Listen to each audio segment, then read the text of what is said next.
Today I am going to explain how to identify adverb clause. আজকে আমি শেখাবো কিভাবে আইডেন্টিফাই করবে অ্যাডভার্ব ক্লজকে। Number 1, I shall call you after my meeting end.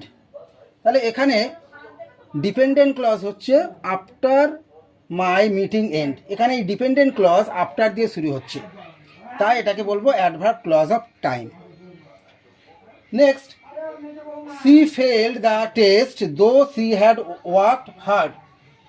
তাহলে এখানে dependent clause though she had worked hard, এই dependent clause though দিয়ে শুরু হচ্ছে, তাই আমরা এটাকে কি বলবো adverb clause of concession. Number 3, this is the cafe where they first met. তাহলে এখানে ডিপেন্ডেন্ট ক্লজ হচ্ছে হোয়ার দে ফার্স্ট মেট, এই ডিপেন্ডেন্ট ক্লজ হোয়ার দিয়ে শুরু হচ্ছে, তাই এটাকে আমরা বলবো adverb clause of place. Number 4, I can not go with you because I don't have enough money. তাহলে এখানে ডিপেন্ডেন্ট ক্লজ হচ্ছে because I don't have enough money.